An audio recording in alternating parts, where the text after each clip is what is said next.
Start by taking your questions, if you have any.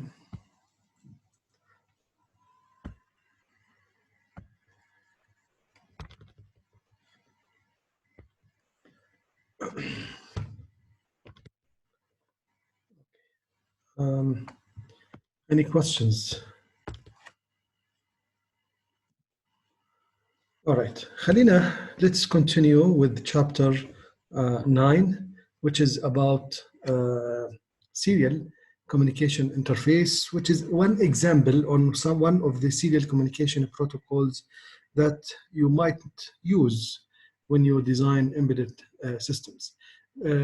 As we said last time, there are many ways to communicate data between the microcontroller and some external system or another microcontroller or whatever system that we have outside. And basically these communication protocols or techniques can be classified under two broad umbrellas, which are the parallel approach and the serial approach.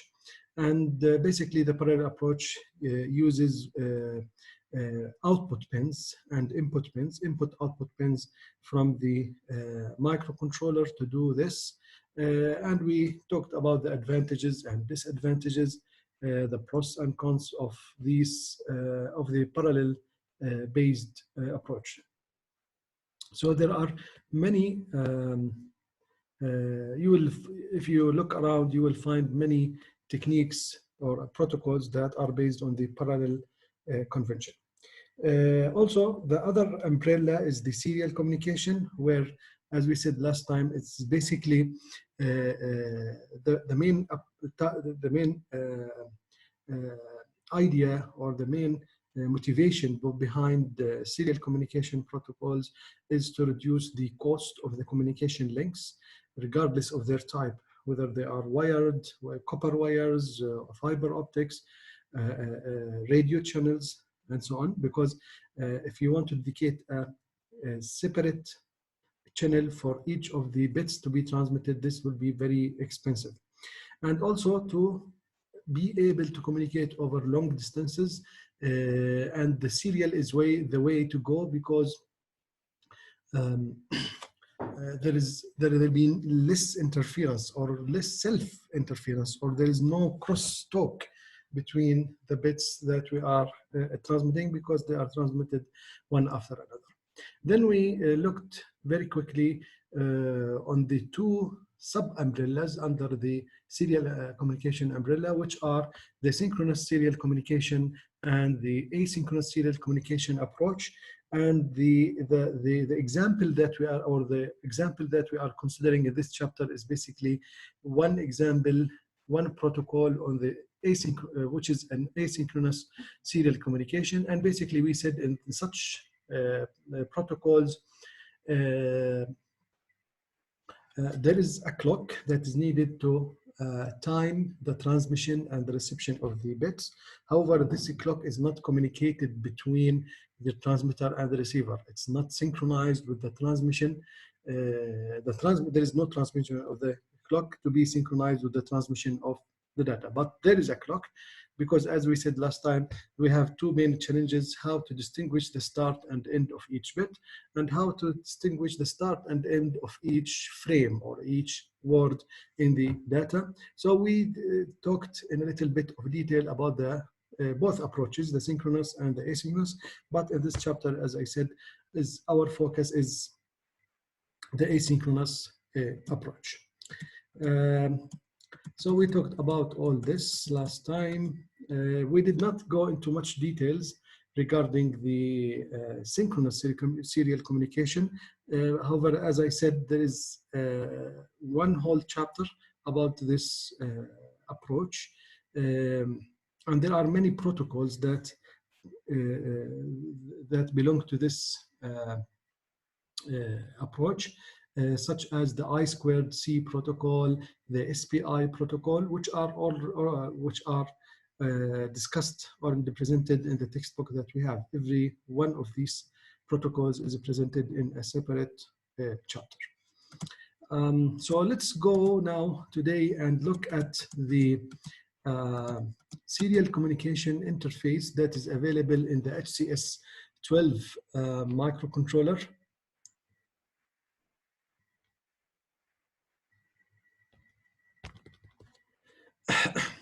So basically, the HCS 12 microcontroller, they allow asynchronous serial communication with external systems such as CPUs and peripheral devices, other ICs, other chips.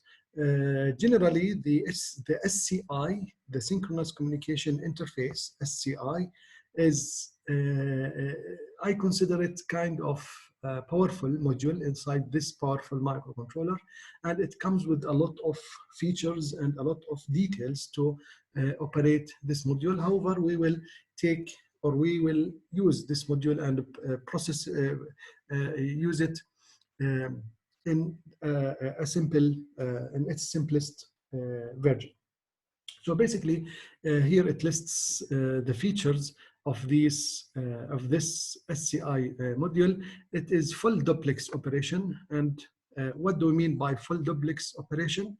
Basically, this module can send and transmit at the same time. In other words, it has a separate hardware that is used for data transmission, and it has a separate hardware that is used for data reception. So this is, we call it full duplex, in which the communication can happen in both directions simultaneously. Now, there is half duplex. Half duplex, there is communication in both directions. However, this cannot happen at the same time. One unit or one node sends data to the other node has to wait before it can send back data to the other node. So that is called half duplex. And simplex communication, basically it is the communication in one direction. The other end cannot communicate back to us. So the SCI module that we have here can be used for full duplex communication. It has a transmitter and a receiver, separate transmitter and receiver hardware. We can configure the baud rate, of course, and this baud rate, or the transmission and reception clock frequency, are basically derived from the E clock that the microcontroller uses to run the programs. We can transmit the frame size, the data, the word size, let me say. The word size can be programmed or can be configured to be 8-bit or 9 bits. So we can configure the microcontroller to transmit 8 bits or to transmit 9 bits. This is the word. And in addition to this word, the microcontroller or the module will also transmit, as we mentioned last time, a start bit and a stop bit to delimit the data that is being transmitted and to synchronize the clocks at the transmitter and the receiver. So another feature that the transmitter and receiver can be enabled and disabled independently. They are not tied to each other. We can use, this module has a feature. It can generate the parity bit, a parity bit, and this parity bit can be communicated, can be sent out and received. So we can add parity, and everyone I believe knows what is meant by parity, which is here 1-bit parity. So the 8-bit that we transmit out, or the 9 bits that we transmit out, we can configure the microcontroller to have the last bit to be the parity bit, and it could be an odd parity or an even parity. And this parity is calculated by the hardware. There is in some other microcontroller, this parity bit, you can transmit a parity bit, but you need to compute it. You need to calculate its value in your program. However, this microcontroller does this using hardware. Two receiver wake-up methods. So you can put the receiver, you can operate the receiver in this module or you can wake it up. In other words, you can stimulate the receiver to start to notify the receiver to start receiving data using two mechanisms. And we will talk about the idle line, which is the thing that we talked about last time, in which we have an idle line, a default value, and when this value changes, this wakes up the receiver. The receiver notices or will see, will know that there is a transmission that is about to start. So this is called the idle line, and there is another approach to wake up the receiver, which is called the address mark, and I will not talk about this. Interrupt driven, this module, this SCI module, similar to all peripheral devices that are integrated inside the microcontroller, it is equipped with a set of interrupt events that can be used to interrupt the microcontroller. We will look at some of them. For example, we have a transmitter empty interrupt, transmission complete interrupt, receiver full interrupt, idle line, receiver input, and so on. All of these are events that are monitored by the SCI module inside the HCA12 microcontroller, and some of them, they are associated with interrupt service, as we will see later. Hardware parity checking. This, as we said, you can automatically generate the parity, and the module itself, if it is the receiver, if the receiver is receiving data and the data is assumed to have a parity bit, the correctness of the parity is checked by hardware. And this is, again, is not found in most microcontrollers. Most microcontrollers which have a serial communication interface, they rely on the programmer to write some piece of code to check whether the parity or whether the parity is correct or not, whether there is an error in the received data or not. However, this microcontroller uses hardware, so you don't have to do anything. You take the received data and you read the parity bit. It is calculated for you. Some of the features that we will not talk about it. This microcontroller can send out what is called a break character, which is basically, as we will see, the microcontrollers or the SCI module sends out 10 or 13 zeros consecutively to indicate something, to give some indication to the other side or the receiver. And it has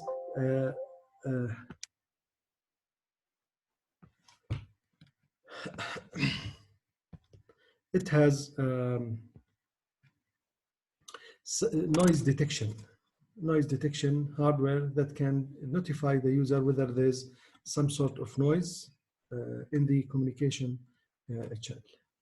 Okay, so the HCS12 microcontrollers, they also some of the models they have one SCI module. The other models, they have two of these SCI modules.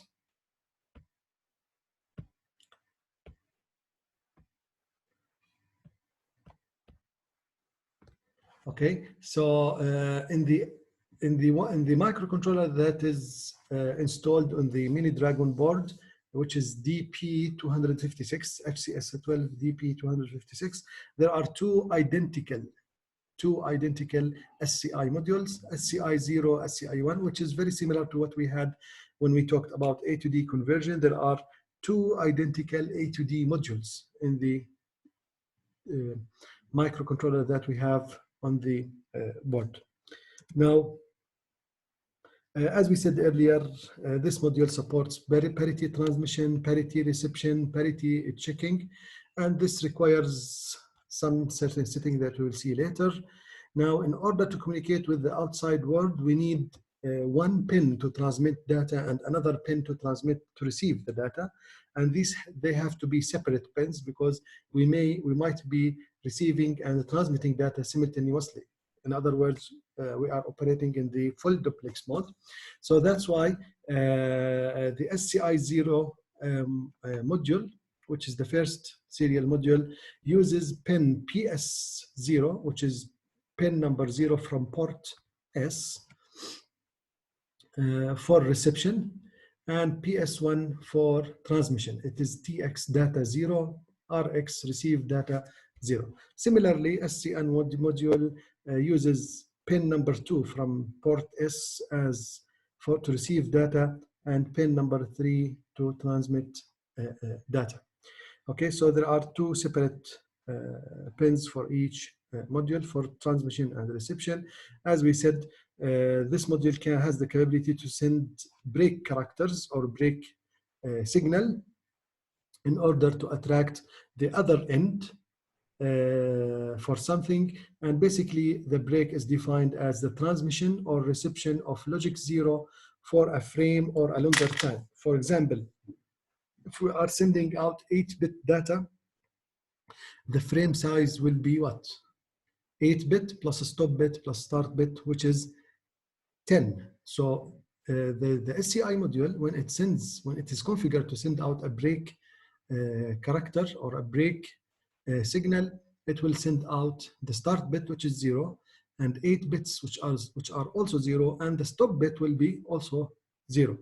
And this is just to notify the other end or to bring the attention of the other end for something. As we said, the wake up of the receiver could be either the idle line wake up, which is the most common approach, and the address markup wake up. And I will not talk about this because it is very it is useful in multi-drop environment. In multi-drop environment, in other words, we have single transmitter and multiple receivers that are connected to the same wire. So because this wire is shared and the transmitter can communicate with any of the receivers, it has to send an address to it has to specify the address of the receiver to be communicated with. So this is why it is called address wake up. The transmitter will start transmitting a frame that contains the address of the receiver, and every receiver every node connected to this wire will receive this address. And if it is the address, if it is its own address, it will enable the receiver. It will enable the reception of the next frames. Okay, the other nodes will not do the same. But this is it's not very common to use it in our course and let's say university level courses. So we'll not talk about it. This is the block diagram of the SCI subsystem. It is a very high level representation of the SCI module. So basically, we have three major components. We have the transmitter, which is shown here, the transmitter part. We have the receiver part, and we have the clock, the SCI clock, which controls, as we said, the transmission and the reception timing. So if we look at the transmitter down below, here we have a pin, which is the transmission pin, and this pin is connected to a register. And basically this register is a shift register because, as we said last time, we need to convert the data from its parallel format into its serial format. So there is a special register that is called the transmitter or the transmit shift register, which is responsible for shifting the data to be transmitted out from the microcontroller through this transmission pin. Now, this register is not directly accessible for you as a programmer. If you want to transmit data, you cannot write to this register. What you can do is basically to write to the data register of this module, which is the SCI data register. So your data the data to be transmitted has to be written to this register. Then it is transferred to the transmit shift register, which is clocked by the SCI clock in order to start shifting the data out. And the first bit that will come out is basically the start bit, which is 0. Then the transmitter will send out 8 bits or 9 bits, then followed by a stop bit. All of this is controlled by a special block, which is the transmitter, the transmit control. Now, the transmit control is connected to the clock and is connected to the configuration, the formatting. For example, is there a parity and or not? And if there is a parity, what type of parity? Is it even or odd? What is the word size? Is it 8-bit or is it 9-bit? So this block specifies the formatting of the transmitted data, 9-bit, 8-bit, and whether the last bit in the data, whether bit number 7 or bit number 8 is a parity bit or not, and which type of parity is used. So this is basically the block of the transmitter. Of course, as we said, there is a set of events that are associated with this transmitter that can be used to interrupt the microcontroller or the CPU. And basically, as we will see later, we have a transmitter data register empty, which is this register. If this register is empty, we can interrupt the microcontroller so that we can write another data to this register. And transmission complete interrupt. IRQ implies this is an interrupt request. So 2 interrupt events are associated with the transmitter.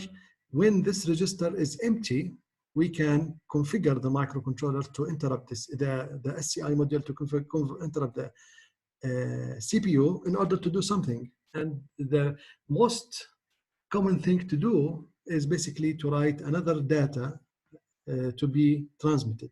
Instead of waiting this register to be empty, in other words, to pull this register, we just can free the CPU to do whatever it needs to do. And once this register is empty, we may use the interrupt service routine to write data to the SCI data register. Transmission complete, also, this is an interrupt, and this is an event, which is basically when the transmitter shift register is empty. This implies the transmission is over. So this event can be also used to interrupt the CPU to indicate that the data that was written to the SCI register was transferred to the transmitter shift register and it was completely shifted out. So the transmitter has finished shifting out the data or transmitting the data. On the top side, we have similarly the receiver component, which is basically we have a pin, which is RX, the receiver pin, which is either pin number 0 from port S or pin number 2 from port S, depending on which module we are using, SCI 0 or SCI 1. And this pin, the data coming from this pin goes directly to a shift register, which is basically the receive shift register, which is needed in order to convert the data that is received 1 bit at a time into the parallel format. Once the data, the whole frame is received, the stop bit is dropped, the start bit is dropped, and we are left with the word that was sent, either 8-bit or 9-bit, and these bits are transferred automatically to the SCI data register. So once the reception of one complete frame is over, the data is transferred immediately to the SCI data register. Of course, this register, the shift register, needs a clock, and this clock, of course, is driven from the E clock here. We need to specify the formatting of the received data, and it has to be consistent with the formatting of the transmitter in order to correctly receive and interpret the data. And also there is a special block to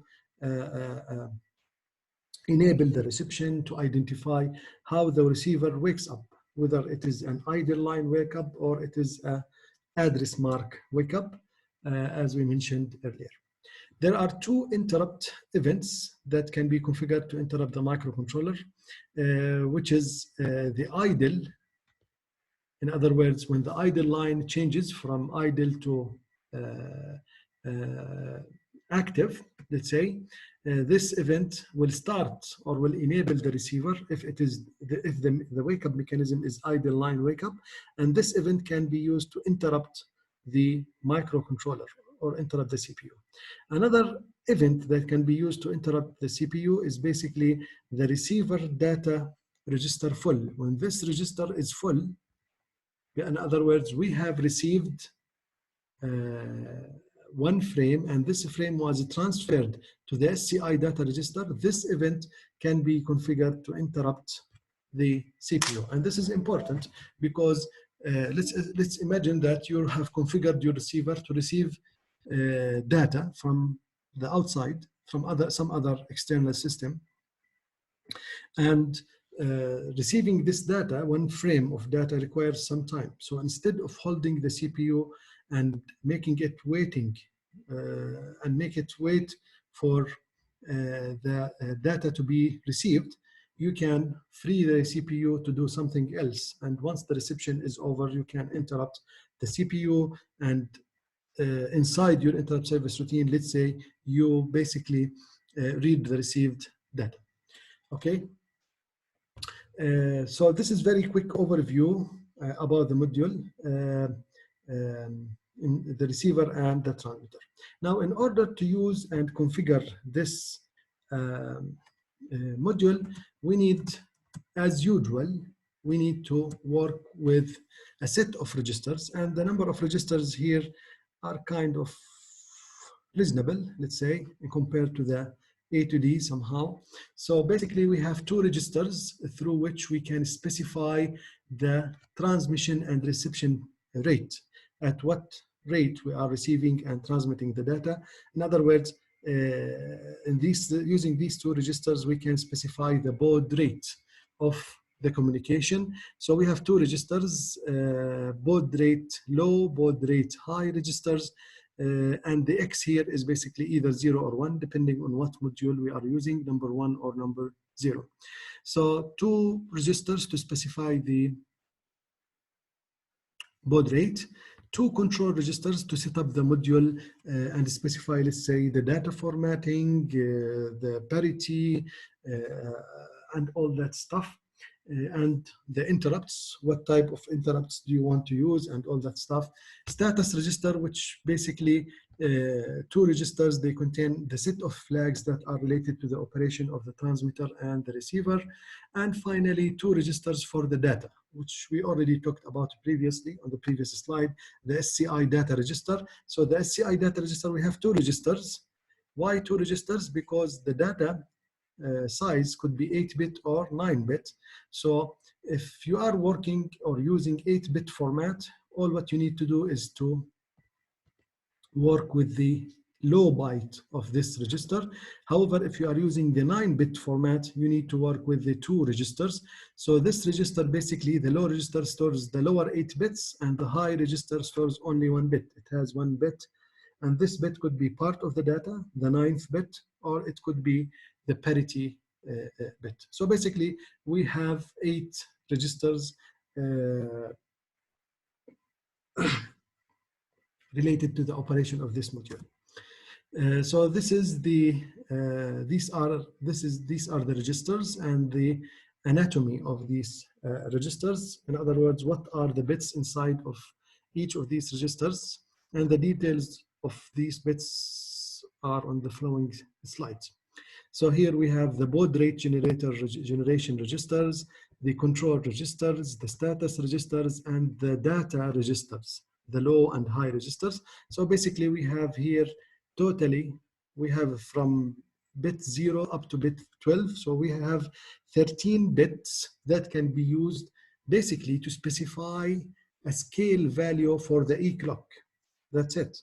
Similar to what we had in the real-time interrupt. If you remember, we had a register in which we can store some value to scale down the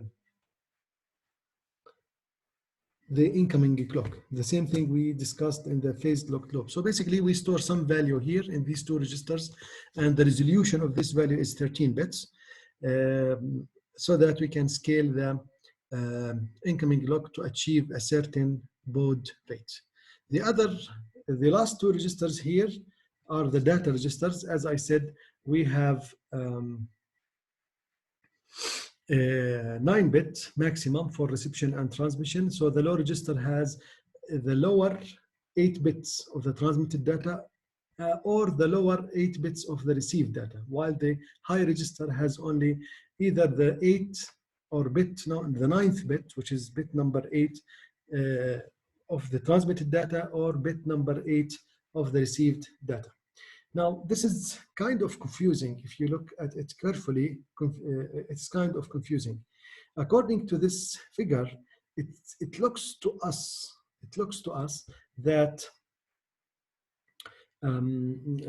we basically have one register, which is SCI Data Register Low and SCI Data Register High.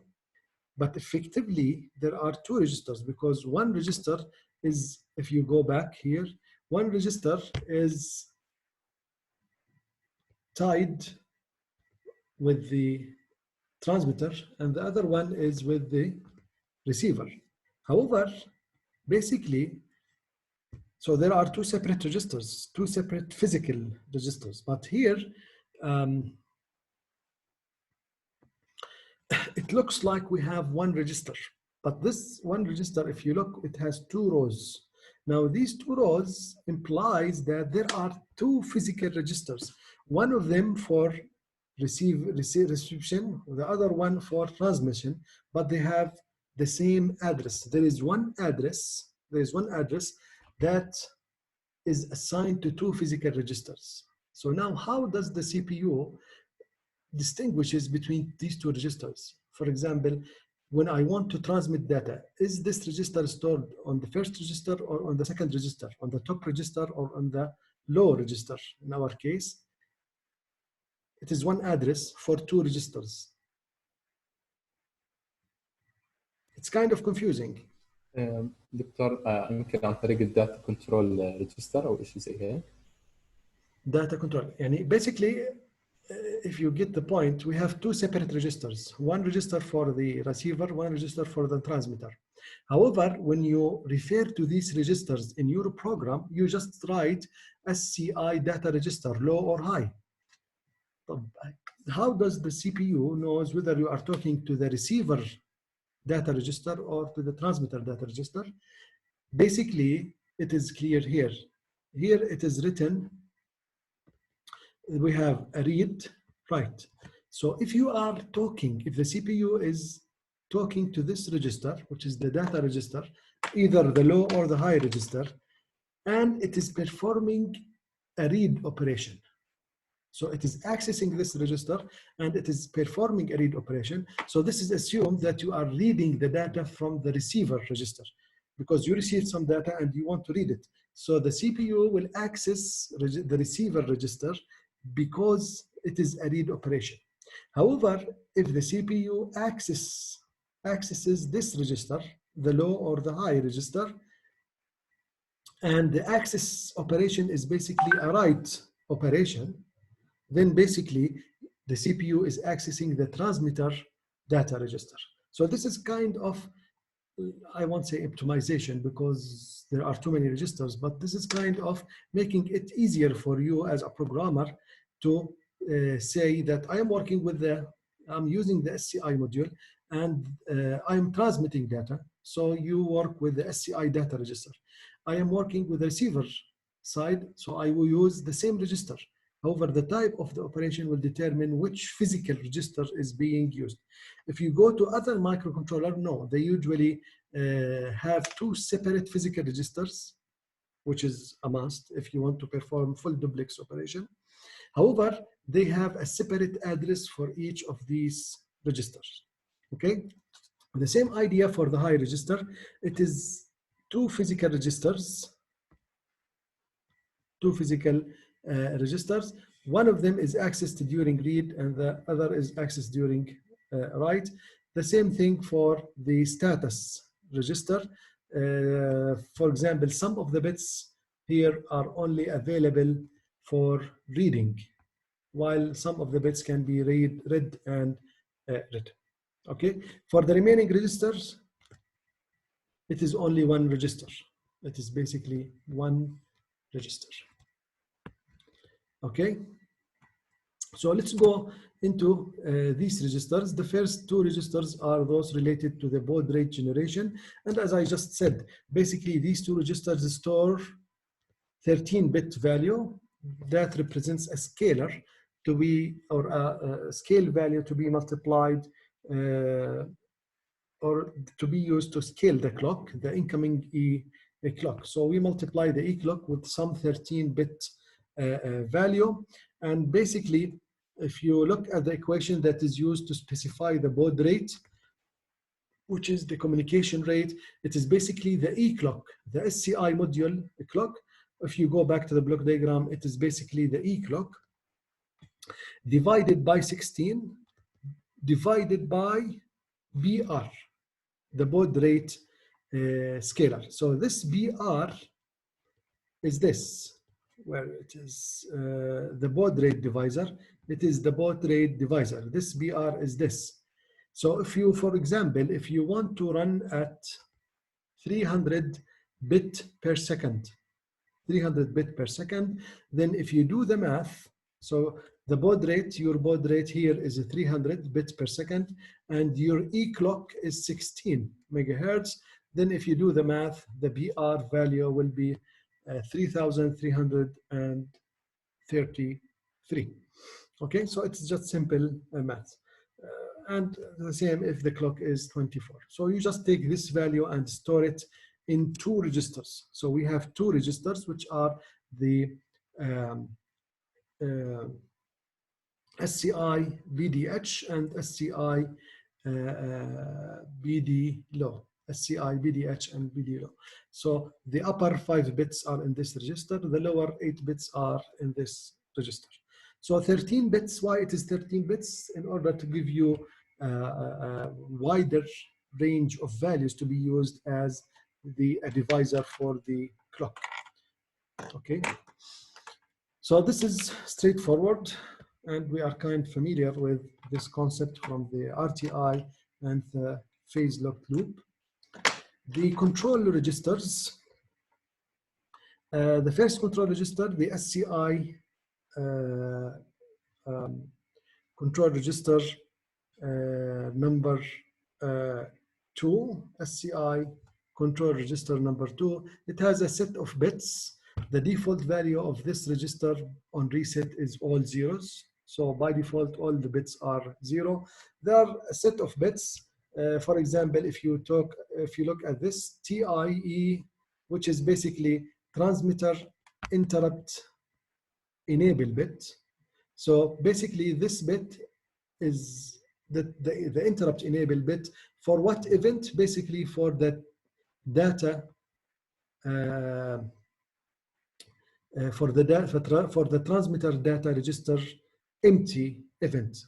As I just mentioned before, you can use this event, which is when the SCI data register is empty. In other words, the data was transferred to the shift register.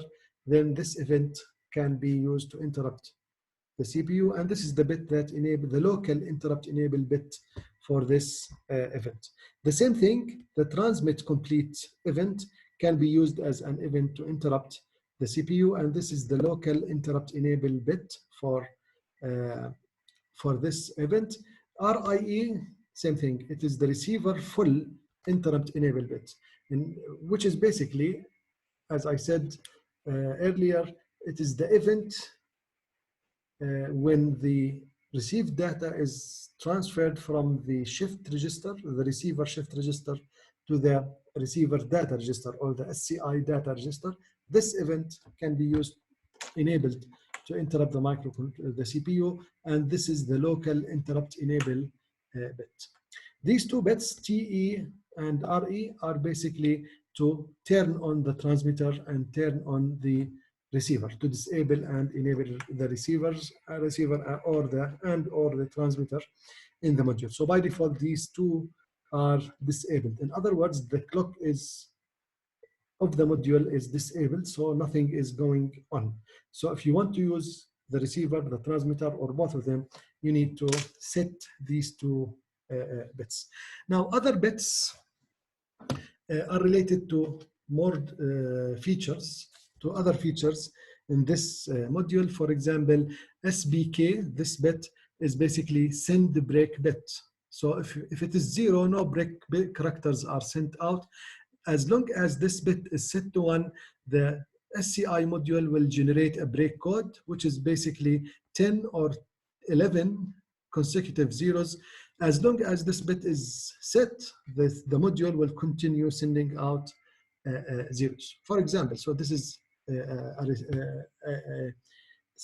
an additional feature in this module. The other bit, for example, here, bit number 1, RWU, which is receiver wake up. How to wake up the receiver. So we said we have two options, either idle line or address mark wake up. So this is normal receiver, which is the idle line wake up. Okay, the last bit, this is the idle line interrupt enable, which is basically when the line is not idle, this event can be used to interrupt the CPU at the receiver side, of course.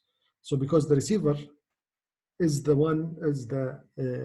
side that monitors the line, and once it changes from idle to active, this event will trigger the receiver to enable its clock and start receiving the data. So this event, changing from idle to active, can be used to interrupt the CPU. So basically, this register has a set of bits related to the interrupts, the sending breaks, the wake-up mechanism, and enabling the receiver and the transmitter. The control register number 1, SCI CR1, control register number 1, it has also a set of bits. And as I said, we are not interested in the details and the advanced features. So I will talk about 3 bits. We have the M bit, which is basically the format bit, the data format mode bit, which basically specify whether the data word, which is the data that the transmitter actually transmit, which is the raw data, is whether it is 8-bit or 9 bits of data. So it is whether it is 8-bit or 9-bit, and by default it comes with 1 start bit, 1 stop bit, 1 start bit, 1 stop bit. So basically this format, this M bit, specifies whether we are transmitting and receiving 8 bits or 9 bits of data. The other 2 bits are related to the parity, whether you are using parity or not. And the parity is basically the most significant bit if it is enabled. So this parity enable bits, whether you are using parity or not. And the type, PT, is the type of the parity, whether it is an even parity or it is an odd parity. And this is calculated by the hardware. You don't have, or you don't need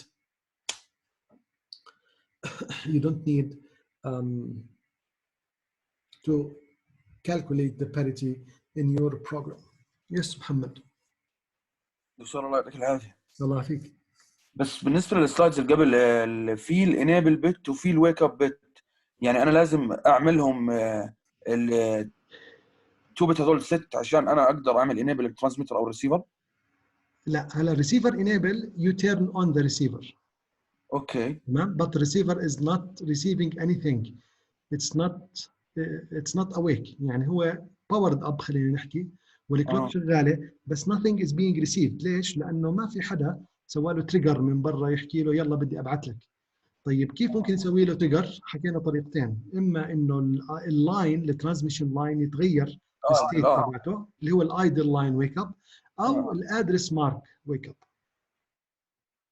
طب دكتور، يعني خلص تمام، يعني زي الجلوبال واللوكال يعني kind of، بس receiver enable معناها you turn on the receiver بس.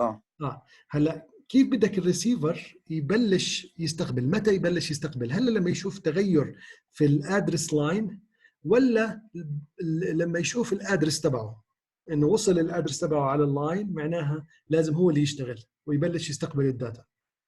تمام. تمام، اللي هي لها علاقه زي ما حكينا بالمالتي دروب سيستمز، انه في عندي ترانسميتر واحد وفي عندي اكثر من ريسيفر. تمام. اوكي ماشي دكتور، ثانك يو. اوكي. طبعا هاي الملاحظه هون رح نجيها كمان شوي، بس هي المفروض ما تكون هون، لانه هاي الملاحظه لها علاقه بالستاتس ريجسترز. اوكي، لانه لها علاقه بالفلاجز، ما في فلاجز هون سو فار، ما في فلاجز، كلياتها interrupt enable bits وتيرن اون بيتس والبريك وفيتشرز اخرى والباريتي والمود. اوكي، فهي الملاحظه حتى هون هي لها علاقه بالفلاجز بالستاتس تبع الموديول. هون example بورجيني شو الفرق بين ال 9 bit, what is the difference between the 8 bit and the 9 bit modes.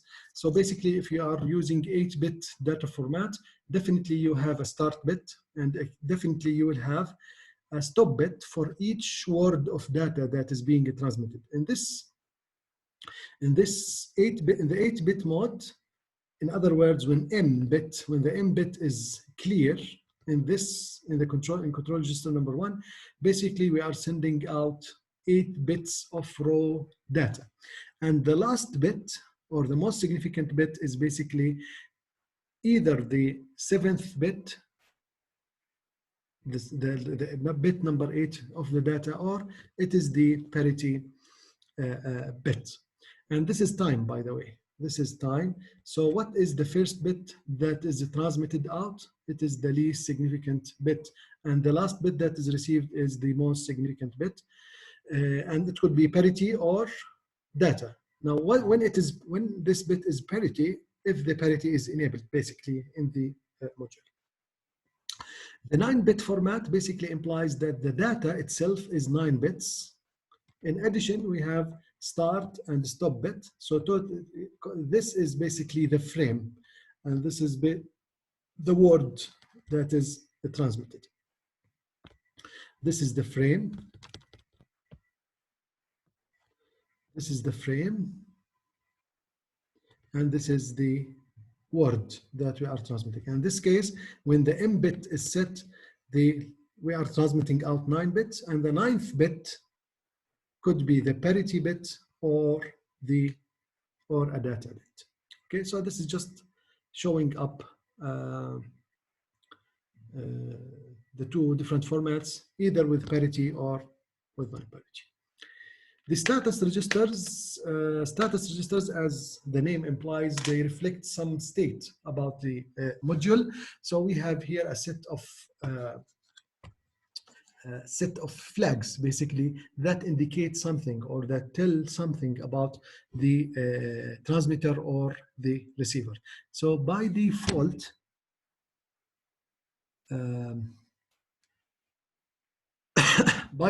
on reset, this is basically the default value here is C0. The default value here is C0.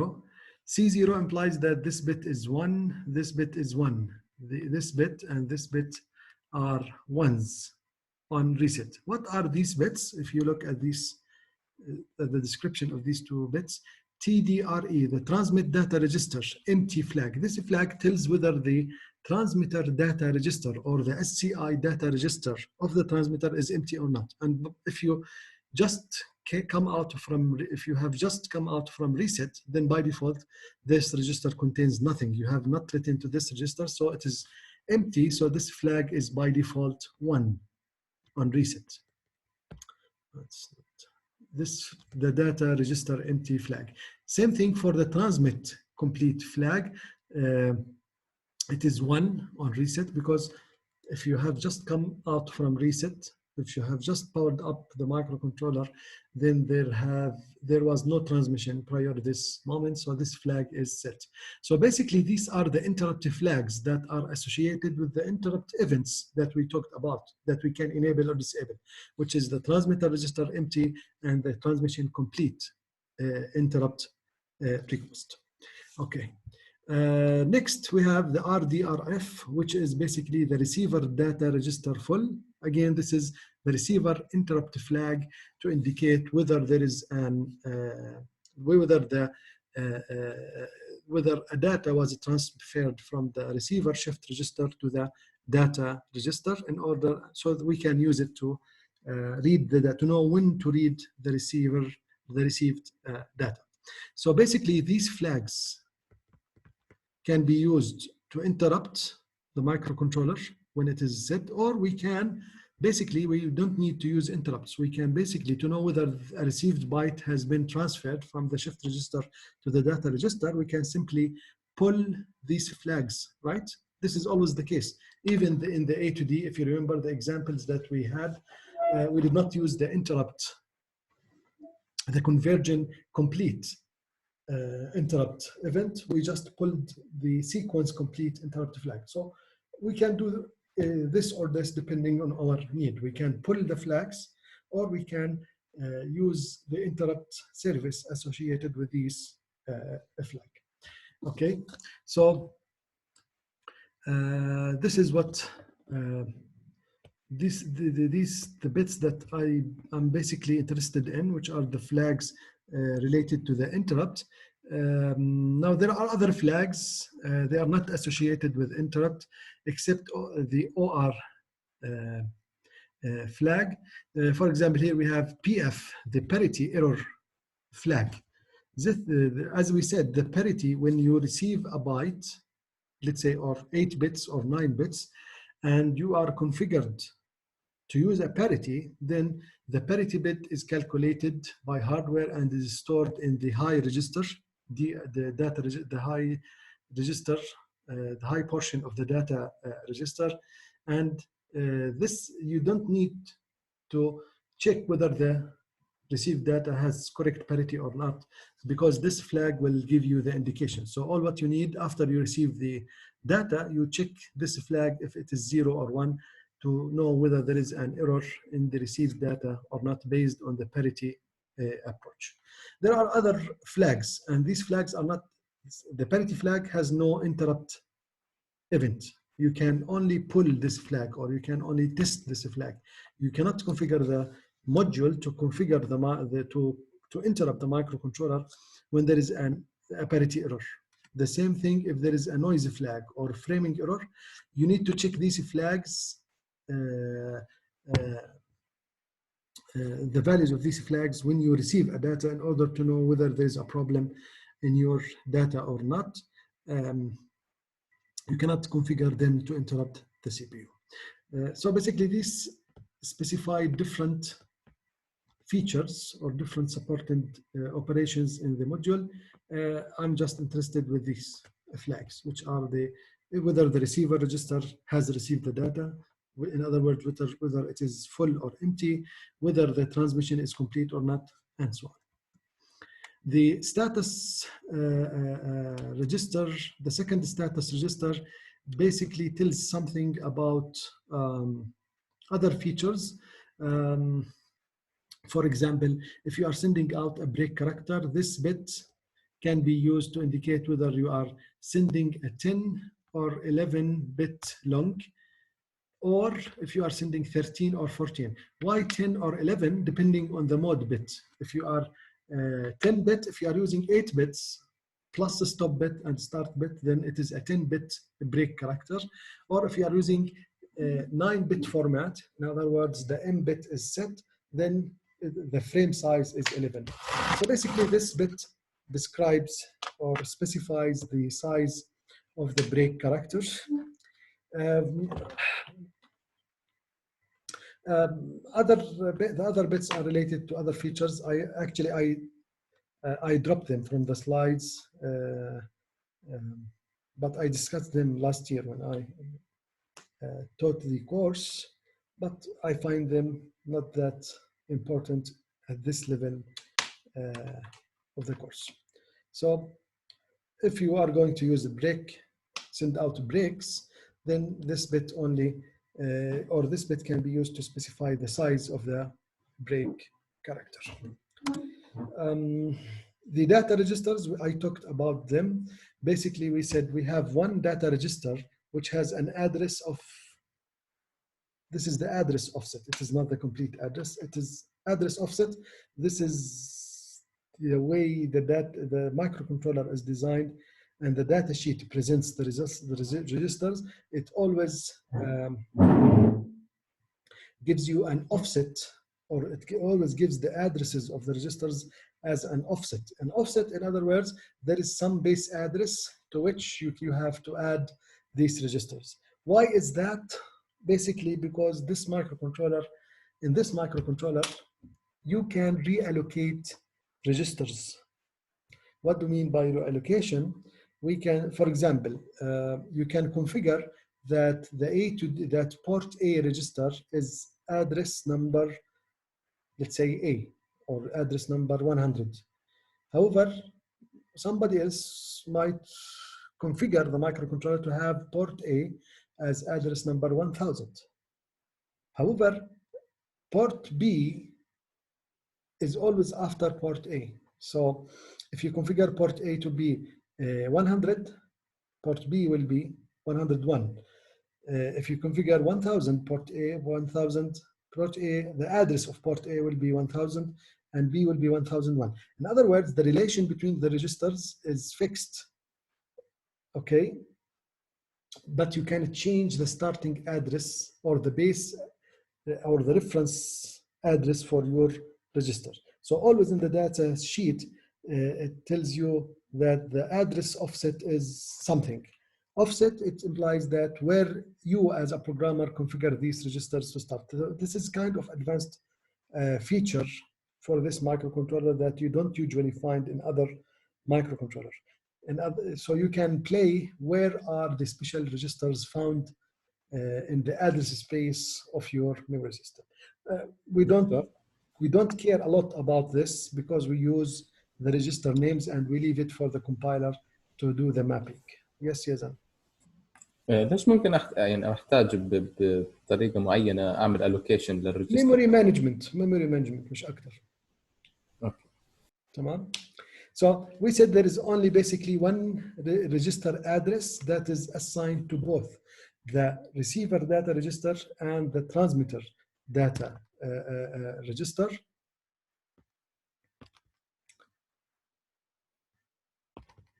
Okay.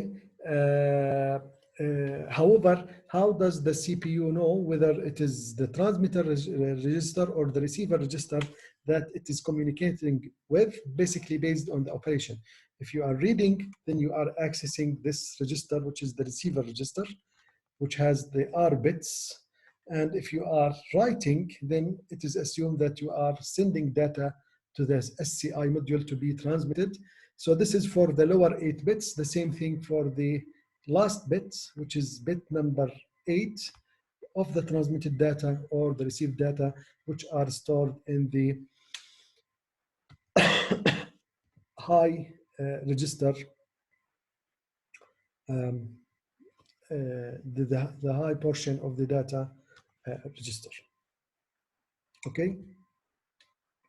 So that's it. This is very quick overview about the registers, not too many registers. So this is a more detailed block diagram for the transmitter. So basically we have, definitely the transmitter has to be connected to the internal bus to the CPU in order to transfer the data. So if you want to use the transmitter, basically the CPU has to use this bus to store the data to be transmitted in the data register, and the data stored in this register will be automatically transferred to this register, which is the shift register, the transmitter shift register, and it will be shifted out if the transmitter is enabled.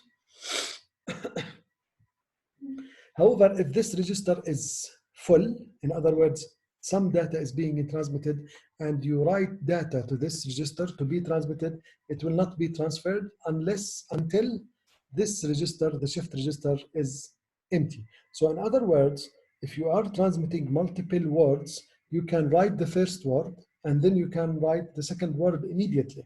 There is no problem because the first word will be transferred immediately to this register and the second word will be stored here.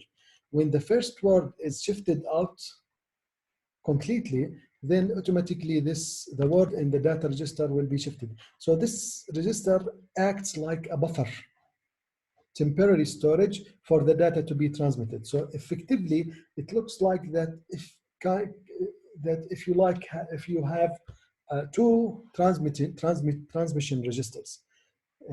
One of them is the shift register, and this is the second one. So technically, you can write two words to be transmitted immediately. The first one will be loaded in the shift register, and the second one will be stored in the data register. Of course, there is a clock that is controlled and derived from the e-clock based on some scale factor in the baud rate generation register. We can specify whether it is a 9-bit or 8-bit. We can specify if there is a parity and the type of the parity, and this is the 8-bit of data, bit number 8. So if we are transmitting 9-bit or 8-bit, as we said, we can specify the most significant bit to be the parity bit. Now, here we have the interrupt flags and the interrupt enable bits, which can be used to interrupt the CPU based on the events we discussed. And here we have some control that controls whether to enable the transmitter, to send the breaks, and all the details we talked about previously. Here, I did not discuss this, which is some feature related to using one pin for transmission and reception. So I did not discuss this. So as I said at the beginning, I'm just interested in the basic operation of the module, and I dropped out some of the operating features. So this is the block diagram of the transmitter. The most important thing here is you need to write your data to this register. After you enable the transmitter, to use the transmitter, you need to write the data here. If there is no transmission in progress, in other words, this register is empty, the data is transferred automatically. And once this register is empty, the data register is empty, then the flag, the receiver empty, the register, the DRE data register empty flag will be set. And if you set this bit, which is the interrupt enable bit, this will result in an interrupt request to the CPU. That's why there's an AND gate here. If this flag is set and you enable the interrupt, then this will send a signal to the CPU to interrupt it. So this is the transmitter, and here this slide basically summarizes what I talked about regarding the operation of the transmitter. So this is what I talked about, which is the data register empty flag. This flag is always set when the data is transferred from the data register, which is the DRH, to the shift register. So this event sets the flag, and if you enable the interrupt, it will interrupt the CPU. Now, when both registers, the shift register and the data register, are empty, then this implies that you don't have any data left in these two registers to be transmitted, so the transmission is complete. So the TC flag is set, and this also is associated with an interrupt service that can be used, which is mentioned in the last point. Now, few steps that we might need to use the transmitter. Basically, we need to do configuration. So we have to configure the baud rate by selecting the appropriate scale value to be placed in the corresponding registers based on the e-clock, of course. We need to do configuration in terms of the word length, which is the M bit, 9-bit or 8-bit, the parity and the type of the parity, and other configuration bits, which I did not talk about all of them. I talked about the M and the PE and the PT option. Enable the transmitter, specify what interrupts you want to enable. You through using this register. Transmitter interrupt enable, transmitter interrupt complete, transmission complete interrupt, and so on. All these interrupts and features that we talked about. Talked about most of them actually, not all of them. دكتور بس سؤال. تفضل. يعني انا شايف او ما بعرف، يمكن انا مش فاهم صح، يعني احنا بصير عندنا انتربت قبل ما اعمل عمليه الترانسميشن وبعد ما اعملها؟ مش بصير، هو ممكن هذا الايفنت استخدمه كانتربت سورس، مش قبل ما اسوي عمليه ترانسميشن. لما الداتا اللي كتبتها على الداتا ريجستر تنتقل للشيفت ريجستر، هذا الايفنت بيساعدني. ليش؟ لانه بخليني اعرف انه بقدر اكتب داتا جديده على الداتا ريجستر حتى لو في داتا لسه عم تنبعت داخل الشيفت ريجستر. فانا بقدر اني اخزن على الترانسميتر داتا ريجستر قبل ما يخلص الترانسميشن للكرنت بايت. زي كانه عندي تو ريجسترز فعليا، واحد ورا الثاني، بسموه هذا يعني بفر، زي بفر مؤقت، مكان مؤقت لتخزين الداتا قبل ما تنتقل للشيفت ريجستر. فهو فعليا هذا الايفنت، مش انه قبل ما يبلش الترانسميشن. تمام. فعليا then the second step transmit the transmission procedure for each word or for each byte. طبعا هون مكتوبه byte but it is not necessarily a byte because we may have 9-bit of data. زي ما حكينا we need to write the data to the transmission data register, then we need to pull the flag or to enable the interrupt, which is the data register empty flag, to know whether the data has been transferred or not. Now we can't write to the data register unless this flag is set. In other words, the register is empty. We write the data and the 9th bit has to be stored, as we said, in the high register. So you need to clear or set this bit if it is not the parity bit. If it is the parity bit, it will be computed automatically by hardware and stored in that bit. Okay.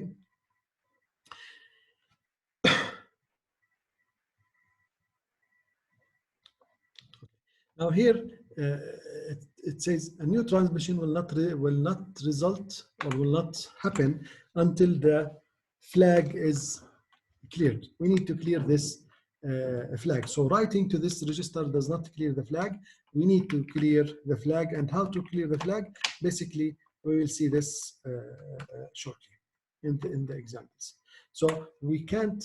The new transmission will not happen until the flag is cleared. So how do we know that the data is? How can we know if we can store data to this register? By pulling this flag. Okay, we need to pull this flag. But after we write our data to the register, the new data to this register, we need to clear the flag. The receiver block also. Here we have the receiver block. Same thing. Almost, if you look at the block diagram, you can find many of the stuff that I talked about. So basically, we have the pin here through which we receive the data. We have, of course, the baud rate, the clock that is coming into the module, the divider, which we can specify in order to achieve certain baud rate. And then you have a data recovery circuit, which basically reads the data and shift it into the receiver shift register, which can be which should be able to store the start bit, the stop bit, and 8 or 9 bits of data.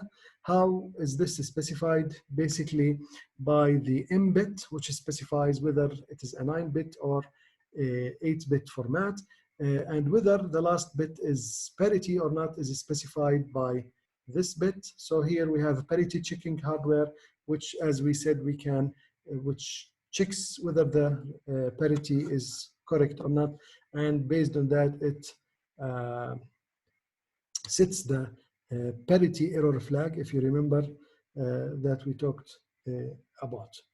There are two interrupt events that are associated with the receiver. The IDLE interrupt request, which is basically the default, let's say, mode of operation, which is when to notify the receiver when the receiver wakes up to start receiving the data, which is the idle line approach. And there is a flag for it, as if you remember, and an interrupt enable. Same thing for the receiver full flag, receiver data register full flag. When the data is received completely in the shift register, it transfers completely to the receiver data register. And this event, once this event happens, the RDRF flag is set. And as we said, we can enable it to interrupt the microcontroller. Of course, this interrupt event is associated with another event also, which is the OR event, or I did not talk about it. It is the overrun event. I did not talk about it. So if an interrupt request is generated here, it could be from the receiver data register full flag or from the overrun flag, but I did not talk about this event. So basically, when this register is full, this flag is set, which we can pull to know whether the data has been received, or we can enable the associated interrupt service. All right. This slide has also has the details that we can go through to know the operation of the receiver. Already I talked about.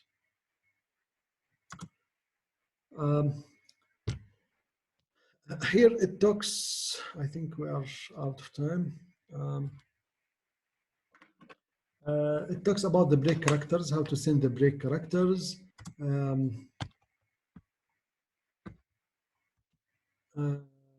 I'm not that interested in the details, so if you are interested, go through them.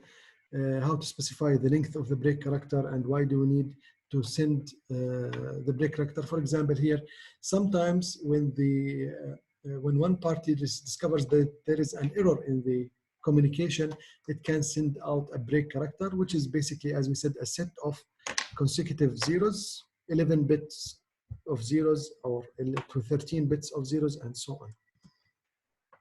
So this is kind of more details on what happens on upon the reception of a break. Flow control also, nothing specific to the microcontroller, but go through them. How to control the flow rate of the data. For example, we may have a transmitter and a receiver that are communicating serially. And in order to achieve that, of course, they have to use the same frequency. So why would the transmitter overflow the receiver? How would the transmitter overflow? What do we mean by overflow? We mean that the receiver is not capable to follow up with the transmitter rate. How does this happen if they are running at the same frequency? For example, consider this case. The transmitter is sending the data, some data continuously to the receiver. And the receiver is shifting the data into the shift register. And this data is automatically transferred to the data register of the receiver. However, if the receiver is busy doing something else, it did not check the receiver, the full flag, the receiver for the data register full flag, then what will happen? The transmitter is continuously transmitting the data, but the receiver is not emptying the receiver register. So the shift register at the receiver side will get full, and the data register is already full. So when the transmitter, when the second word of data is received, it has to transfer to the data register, but it is full. So this is a problem, which is called basically the overrun problem.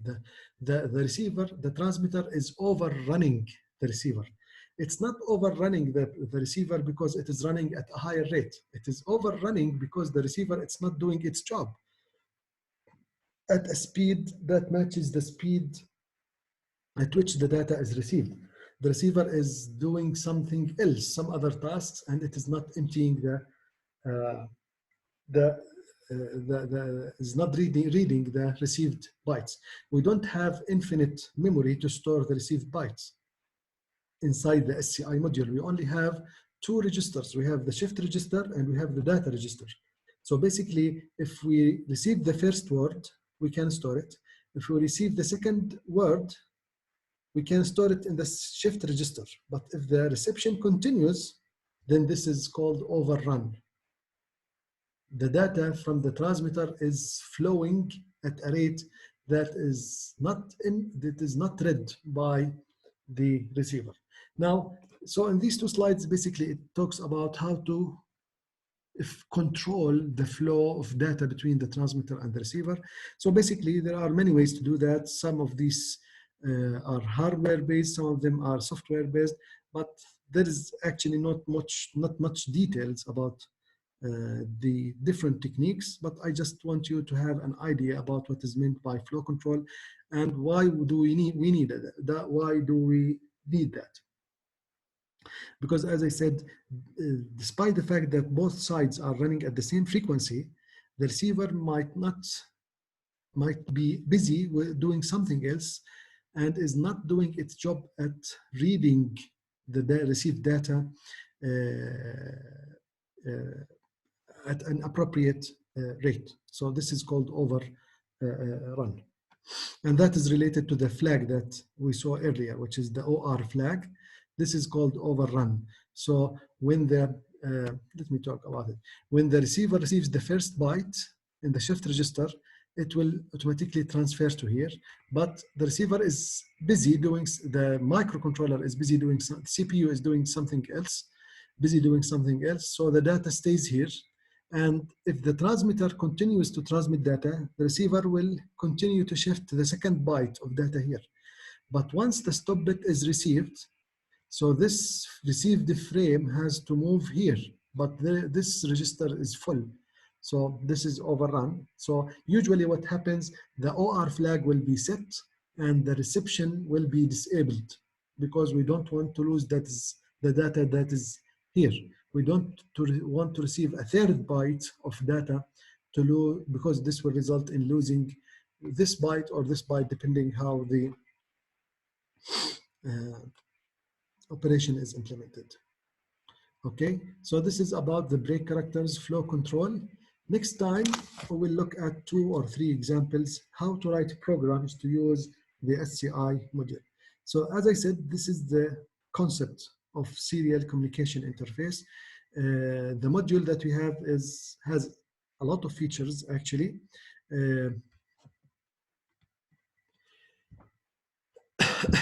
But we did not cover all of these features. So next time, the picture will become clearer about using the module and about the registers associated with this module, because we will write few programs to use it. All right. Any question? دكتور انا صراحه كنت بس بدي اسال عن البريك مره ثانيه، ايش هو؟ البريك تقدر تحكي هو عباره عن سبيشال، يعني كاركتر سبيشال let's say symbol that tells something about that we use it to notify or to bring the attention of the other end. طبعا يعني انا بكون معرف الاذر اند. نعم، يعني انا بكون معرفه عند الاذر اند انه لا هو معرف، هو اسمه بريك. هلا هو بريك هذا عباره، اذا برجع باك let me go back. If you go break here, I think هي مكتوبة هون. البريك يعني إذا بتطلع البريك هو all zeros. all zeros فعليا ك 8 bit هي عبارة عن النال كاركتر بالاسكي. يس. اوكي، فالنال كاركتر او البريك كاركتر هو محجوز بالكوميونيكيشن بروتوكولز to indicate special condition انه في شيء غلط. اوكي، فمثلا ممكن يكون لما انا اكون بطريق بالبرامج بالكود تبعي مسوي الريسيفر مبرمجه انه لما تشوف البريك كاركتر سوي شيء معين، انه الطرف الاخر قاعد ببلغني انه في شيء سبيشل. طب شو هذا الشيء السبيشل؟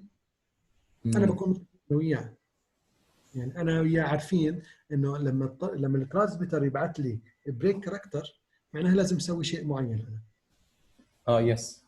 اوكي، فيعني مش معناها انه في شيء ثابت بيصير دائما، لا بريك انه انا بدي الفت انتباهك للشيء اللي متفقين عليه انا وياك نسويه لما تشوف هذا الحكي. اوكي اوكي، بس يعني دكتور الشيء هذا اللي بيكونوا متفقين